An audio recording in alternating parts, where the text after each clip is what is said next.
joining us now, we have Daniel Emakporuena as a data analyst. Joining me from the UK. Great to have you in the show, Daniel. Thank you very much, Laddie. Hope you're well. Yes, I'm fine. Thank you so much for joining us. So, you are a data mentor and AI researcher. Where do you personally stand, when it comes to artificial intelligence? We've seen a lot of students, trying to, learn more, with artificial intelligence, especially when it comes to, real coding skills. But is AI making them lazier, or what is it doing, in your opinion? Honestly, it is both. I believe that this is why this movement is very important. AI genuinely accelerates learning, but also it can make students shortcut the process, and that's where the problem lies. So it's whether students are being taught how to use this AI.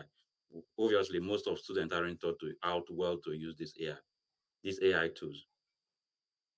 All right, so Nigeria has a booming tech talent pipeline now. Given the specific challenges of tech education in Nigeria, limited resources, infrastructure gaps, do you think AI coding tools are more of an opportunity or a risk for students here? Well, for Nigeria in particular, I think it's an opportunity because when students who are hungry to learn don't have access to seniors, then this is where AI will fill that gap. But for students in places like Lagos, Abuja that have this access to senior developers, and senior coders, using AI to shortcut the basic coding fundamentals will be detrimental to them. So I believe it's for students that don't have access to these seniors, but AI will fill that gap for them. And we see there are tools like Github, Copilot, Chatgpt.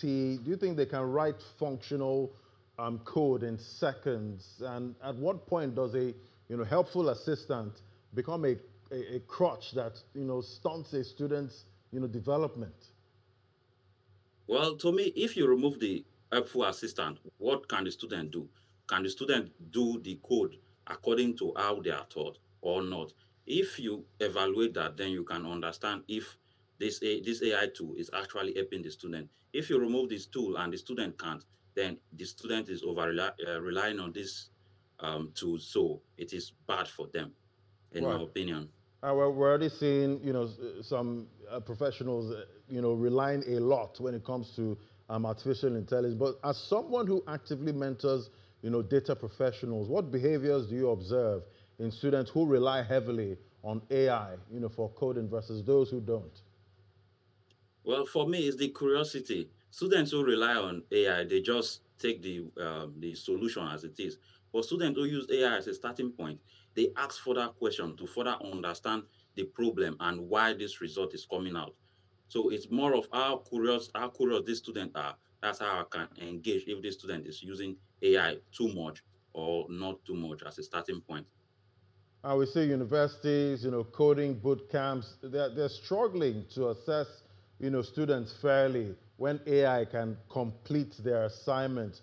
From your experience, at BCS and Rexham, how should institutions respond? Is it ban AI, embrace it, or redesign assessment entirely? Well, banning AI right now is like banning calculator in the 1980s. You cannot stop it. You will only slow it down. And it is coming, so we just have to embrace it.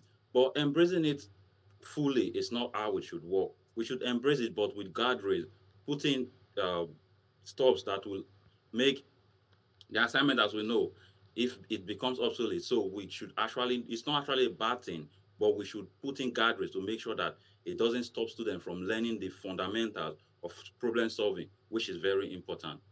All right, I guess at this point, if you're using artificial intelligence, just make sure you're also learning, so you don't over rely on it and you miss some of the knowledge that you could actually gain. Thank you so much, Daniel Emakporuena, as a data analyst. Thank you for joining us today. You're welcome. You're welcome.